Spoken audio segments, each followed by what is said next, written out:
1 February आजचा दिवस आमच्या छत्रपती शंभू महाराजांचा, संभाजी महाराजांचा. अरे तो राजा जो बेड्यांमध्ये उभा होता, शरीरावर एकही जखम उरलेली नव्हती, जी वेदना देत नव्हती, डोळे फोडले गेले तरी त्याच्या नजरेत भीती नव्हती, जीभ छाटली गेली तरी त्याच्या मौनात स्वराज्याची गर्जना होती, नखांमध्ये लोखंडी सळ्या खुपसल्या गेल्या तरी त्याच्या छातीतून माफी हा शब्द बाहेर आला नाही. प्रत्येक क्षण वेदनांनी भरलेला होता, प्रत्येक श्वास मृत्यूसारखा जड होता.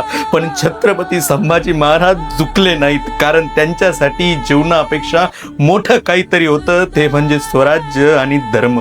माझा देह तोडा, माझं रक्त सांडवा, पण माझ्या आत्म्याला हात लावू नका, असा जणू प्रत्येक जखमेतून जो आक्रोश निघत होता. 40 दिवस छळ, अपमान, यातना, तरी त्यांच्या डोळ्यात अश्रू नव्हते, कारण ते अश्रू आपल्यासाठी साठवून ठेवले होते. आज हे आठवताना छातीत कळ येत नसेल, डोळ्यात पाणी येत नसेल, तर आपण त्या वेदनांची खोलीच समजलेली नाही. अरे आपण कसले मराठी बांधव. संभाजी महाराज मारले गेले नाहीत, ते वेदनांतून अमर झाले, आणि आजही त्यांची वेदना आपलं काळीच फाडतं आणि आपण नालायकपणा करतोय.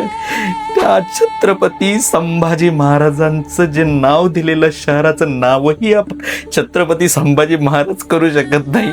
अरे आपण अजूनही त्याचं औरंगाबादच नाव घेतो, त्याच्यावरतीच राजकारण करतोय. कधी भेटेल माझ्या महाराजांना न्याय? जोपर्यंत न्याय भेटत नाही तोपर्यंत माझ्या छत्रपती संभाजी महाराजांच्या आत्म्याला शांती भेटणार नाही.